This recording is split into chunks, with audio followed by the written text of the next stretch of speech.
Welcome back, guys, to our movie reviews, and this time it's, I believe, part 5 in our journey through the Alien and Predator franchise. Next stop, Aliens vs. Predator Requiem. I was not looking forward to this one. Yeah, I'm gonna have to do a little bit more ranting on this, just as the last one too. Just as there were problems with the last one, there are problems with this one as well. Yeah, but they're different ones. It's like some things in this one were done better than the last, but a shit ton of other things were done even worse than in the previous one. So... What was your quote after we did AVP review that you said? I said, more or less, that the things that were done right in AVP 1 were done wrong in the second, but the things that were done wrong in the first one were done better in the second. That doesn't mean that the second is a better movie, unfortunately. Yeah, but if we put the ones that were done right in the first one and the ones that were done right in the second one, put them together, then we might have gotten the movie all the fans wanted to see. Yeah, and what we mean by that, I'll explain. Look, AVP 1 was a big budget movie, and it had a professional look, let's face it. The picture quality pretty much was perfect. We always saw what was going on, despite some hectic editing and the fight scenes. It was still way better than what we get to see here. But AVP 1 lacked a little bit of gore and some other things. This one does get the gore right. It's actually even more than I wanted, and all the horror elements are all good. Creature design is still great. But here is where this movie falls flat on its ass. The picture quality. While in general it is good, there's one big issue with this movie. Look at the trailer and then look at the movie. What will you see? It's too damn dark! Yeah, damn it. I mean, the two directors, it's two this time, the directors of this movie, namely Colin and Greg Strause, or the Strause brothers, or whatever you want to call them, they said that when they made this one, they wanted to keep it dark in terms of atmosphere, more like the Alien movies. I give credit to that, to the idea. However, the execution's horrible. Even in the darkest scenes in the original Alien movies, you always saw what was going on. Yeah, here you can't even see the detail, barely. There can be scenes in broad daylight, and you feel you're watching them when the sun goes down. That's how it looks like. It feels artificial. It's an artificial darkness effect applied to the movie that wasn't there in the trailer. The trailer looked good because I could actually see what the hell was going on. Not so in the movie. You could see all details. And first off, if you've all seen the Alien movies, you can see the creatures to an extent. Just enough to see some details, like, say, in the Aliens movie, you can see the ridges on the aliens' heads, you can see their teeth, you can see the lines and stuff. Here, I can't even make out skin colors, I can't make out ridges, I can make out silhouettes, like shadows. That's what I see. I see shadows. I was able to see the bare shape of the creatures and characters, but unfortunately that is not enough, guys. I know it's a horror movie, I know you're supposed to hide the creatures, but I think the makers of the movie got something wrong here. You hide the creature for the first half of the movie, if at all, and then towards the end, that's where it's constantly in focus. I know other movies who did that, like The Relic, which we reviewed a few days ago, did the same. But it did something right about it. You weren't supposed to see it till like halfway through, and then we see it. But you get to see it. Yeah. And it keeps that way. They don't apply artificial darkness. I have no idea why they did this. I heard rumors by user comments and other stuff like that they say they probably did this to hide the bad special effects and costumes. Really? That is not okay. Two things. First off, the costumes and creature effects, while not as impressive as in the first AVP movie, are still good. It's what I expect. And secondly, it didn't need this artificial darkening. It just makes the movie unwatchable. I have to watch this movie on my computer screen in a pitch black room. Windows shut, doors shut, everything out. When you can't see your hand, then activate the screen. Then you can see the movie. But try to watch it like in your living room with a few background lights on. You will be like, what the hell's going on? All the time.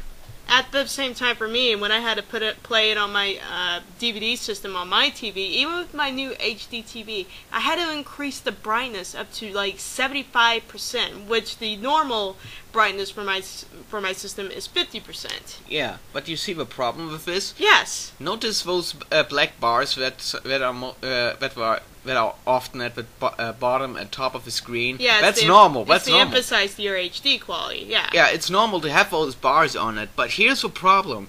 When you have to watch this movie, you turn up the brightness so far that those black bars start to become gray. That's when you know the movie fucked up the color scheme here. Yes. That's when you know your TV is too bright for the movie to have realistic colors. But unfortunately, you have no other choice. So it feels like watching a half gray, half colored movie, and that is not a good feeling. Absolutely not. Alright, so let's move on with creature design. Okay, obviously we have new creatures in this movie. We have, well, in the last movie we had a surprise alien burster scene at the very end. I guess this is a spoiler because it's needed for this movie. We're not going to tell what predator it happened to, though. Yeah, but basically we have a pred alien now, and for lack of better words, despite I could barely see the detail, it looked big, it looked scary, it looks very threatening, and it's a major villain in the film. You see, I happened to have the action figure of that thing just because I wanted to have a closer look at it, and there are some great details on it which you will never see on screen. Yeah, I'm looking at it now. Like there is, just like with the original Alien, you might remember that it had a translucent dome and there was parts of a human skull, like what it had as a face. Yeah. That also happens here. It has a predator skull, or at least the upper half of a predator skull there, but here is the problem. You don't see it in the movie. This is something only the guys that buy the figures will ever get to see. All the guys, of course, that worked on this movie, but other than that, the average moviegoer will never notice such a detail. You want to notice the pred alien's detail? Buy the figure from either McFarlane. Is it McFarlane? Mine is NECA, but I'm pretty sure. I think Hot Toys made another one. I do not know about McFarlane. Okay, NECA. Get one from NECA because I don't know about McFarlane. See those figures, or look at the fan work. Because, in all honesty, I think the fan artistry of a pred alien is much better than this thing. Some are. I mean, the design itself was okay. It's just that in this movie, you don't get to see it a whole lot. Okay, this was the new alien creature, and usually you have to have a new alien creature, because all the Alien franchise movies tended to do that. Like, in the first one, you had the clear domed alien drone, and then in the second one, there were rigid alien domes and the queen. Yeah. And then in the third movie, it was a runner alien that was born from either a dog or the extended version from a cow. Yeah. Take your pick. Then in the third one, well... Yeah, I'm not you going mean the fourth? You mean the? I'm sorry, the fourth one. I'm not even going to go there right now. We'll explain that in the fourth movie. That will go ahead. But anyway, the point is, the normal aliens in this movie are inspired by the design that James Cameron used for his Aliens flick. And they look good. They look good. So why the hell are you hiding them in the shadows? I mean, even more than necessary. It's like, you know, there's one scene in particular in this movie that should have been the first highlight, but it's ruined by this darkness effect. And please bear with us, guys, for getting on this case over and over again. It just stretches throughout the entire movie, and it's a problem with every single scene. It actually hurts my eyes. That too. And here's the problem: is the first real action scene is with a predator in a sewer who is getting attacked by multiple aliens. This should have been a really cool scene, and for what I could make out, it would have been. You have a predator fighting with two aliens melee at the same time. That's exciting, but you don't get to see it. You only see silhouettes of them fighting. Yeah, I can't tell who is landing a punch here. No, I don't see anything. Nothing. And then all of a sudden the Predator alien shows up, the Predator flies through some sort of wall, and I don't know why. It's just so messed up. I saw a silhouette of the Predator alien's tail hitting him. That was my indicator that, oh, he just got bitch slapped by the Predator alien, basically. You know, for the Predator alien being the big, badass main alien in this movie, you sure need a lot of time to identify it, because it's so freaking dark. I can't tell the difference between the aliens most of the time. But you have to look very closely to spot the differences here. So, how about the Predator design? The Predator is okay. He is some sort of I would call him the Exterminator, because that's what he does. He goes back to Earth because some of his clanmates or something, they messed up. The Predator got loose and their ship crashed on Earth, and he goes there to rectify that. Well, what happens? Facehuggers got loose. They're infecting an entire town in Colorado, and now he's there to clean the mess up. Hence why some of them call him the Cleaner, or Wolf. That's his nickname. Wolf the Cleaner, or Exterminator. I thought he was Exterminator. One thing I did notice, despite the darkness of this film, I could tell that he was not a football player designed. He was very slim, he was very athletic, he was very fast. This was much closer to the original Predators. Very. And at one point or another, you could see some detail when he took his mask off, and you could see a lot of facial detail. I noticed his mandibles seemed like covered in more skin and shorter. Yeah. I didn't mind that, though. And one of his tusks was missing too, supposedly from combat. So Yeah. that's cool. But so that's a character that actually has a background, and this movie treats the aliens, the Pred, and the humans on an even level, but still not cool. It's like, We're not here to watch humans. We're here No. to see aliens versus a predator. now of course you need humans because hey, this movie has to find some way to appeal to a normal audience. Okay, fine. You But- need to have some plot. Yeah, is that what you're going for now? Yeah, but anyway, I'll explain what I mean. There are some scenes with a predator just doing what he does, and we basically follow him, and which is always interesting to see what he does. Unfortunately, this movie's so fucking dark that most of the time I don't see what he's doing. Like the scene where he goes into the crashed ship, I can't see anything. I don't know what he's doing in there. Only by cranking up the brightness so far that it hurts my eyes, I finally get to see that he checked out one of the fallen predator's masks to see a recording of a pred alien and all that, and that he gets some, I don't know what it is, some acid stuff that he uses to remove evidence that aliens and preds exist. Yeah. Something like that. Some kind of cover. Yeah, Though. so the Predator really, in this movie, is fine. He's more like the ones we know, he's badass. Dare I say he's almost too powerful because he handles these aliens so easily, it's almost insulting. It's similar to how in the first AVP movie, the nicknamed Grid Alien took out two Predators, I think they're called Celtic and Chopper. They got taken out like in seconds. Within 5 minutes. I think it's less than that actually.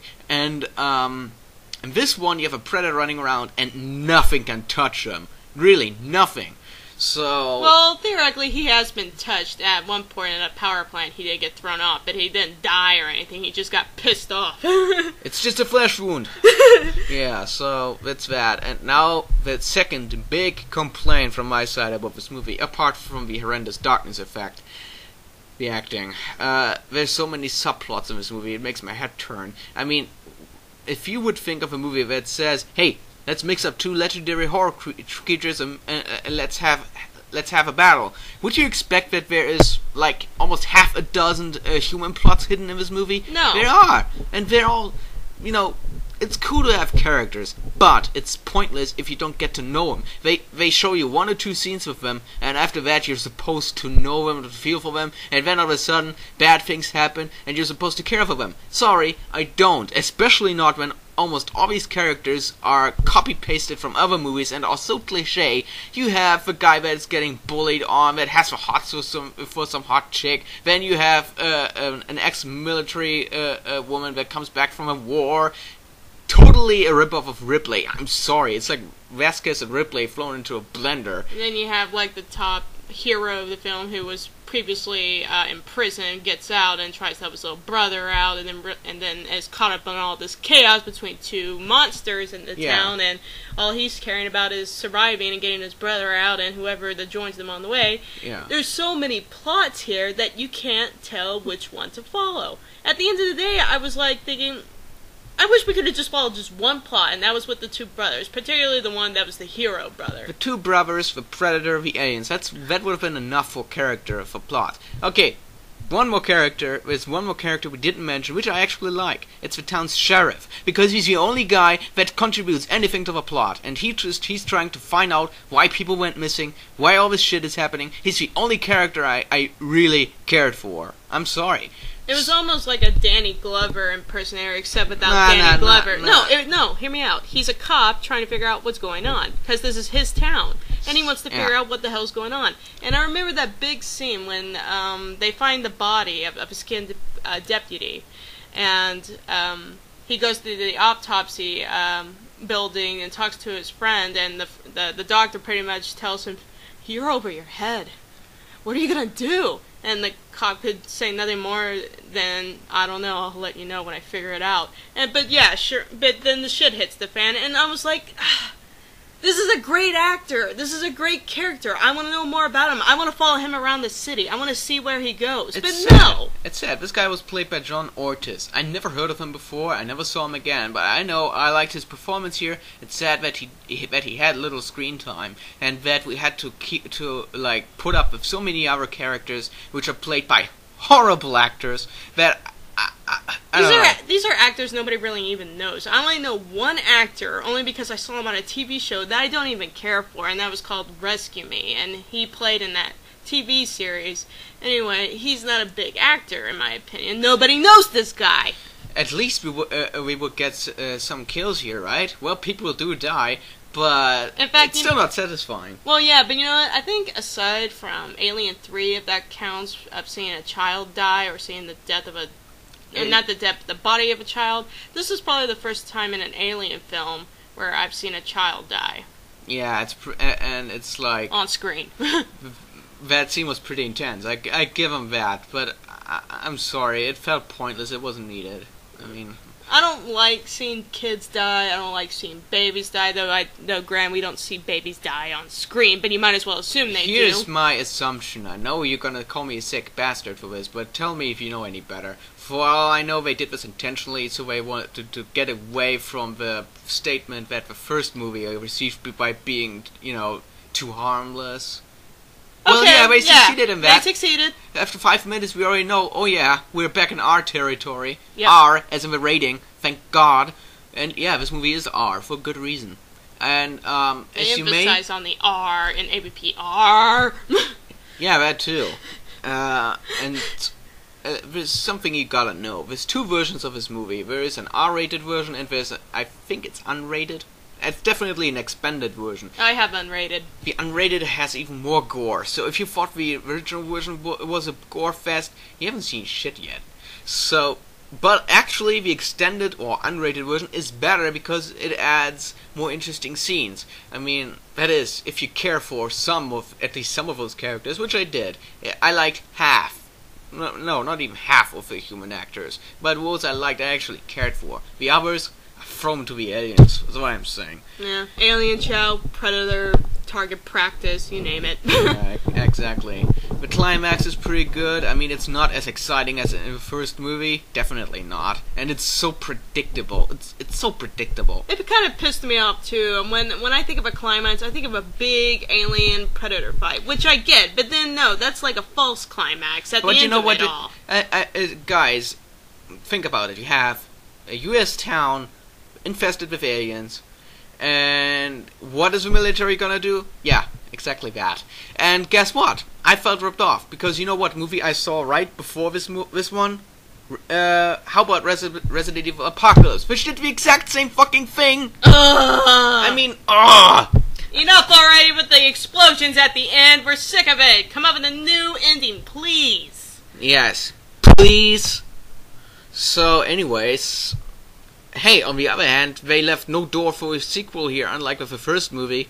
No sequel, never came, and I'm pretty sure there will never be one. I mean, what are the odds? No, none planned. I just checked it on IMDb, and I'm glad there won't be. Well, unfortunately, I had to disagree on you on there, because, again, I am a huge Alien fan. I'm still waiting on the new movie for Prometheus, but there's only one way I can hope that this franchise, which is Aliens vs. Predator, that is its own franchise, people. There's only one way I think it could be ever saved, but probably will never happen after the bad aspects of these two movies. And the only way I could see this franchise ever being saved is either Robert Rodriguez does them, or James Cameron, or Ridley Scott, or who was the director who did Predator? Predator was, his name was McTiernan. I forgot his first name. Well, anyway, you get my point. Those guys know what an Alien and a Predator movie is all about. They know what it should be like combined together. I mean, I agree with you. If those guys do it, it could be good. But here's what I think. Those guys say, hell no, I'm not gonna do that. I'm not gonna sink that low. Yeah, that's what we're gonna say. I don't think it's that they'll sink that low. It's just they'll probably say, what makes you think we'll do any better after the results of these two movies? Obviously, the fans are disappointed, so we're not going to risk it. Yeah, exactly. And yeah, they were disappointed. I'm sad to say that too, but I can pray or I can dream, you know? Because I still have hopes for this franchise despite the movies didn't do very well. I just hope that the directors of this movie never did anything else. These guys call themselves Alien and Predator fans. Well, I did notice a few cool hidden Easter eggs in this movie. Like the soundtracks for the creatures. Sound effects were taken from other movies. The creature design is inspired by originals. That is all done right. But, guys, then what the hell is it with these human plots that make no sense whatsoever? What the hell is it with this fucking darkness? I know people will hate me for this, that I don't get off this topic. But what is it with the fucking darkness? Seriously. No more dark movies where we can't see the creatures that we know are there anyway. What's your rating? Oh God, what my rating is, I don't even know. I mean, on one hand, I like that this movie did some things better than the other one. On the other hand, it's so horrible to watch. I give it a 5.5. That's my rating. That's higher than the IMDb rating, which is a 4.8. I give it a 5.5 only because I like the creature designs, despite I can barely see it. I like the fact that they punched up the rated R factors more. That there was gore, there was death, there was screaming, there was cussing.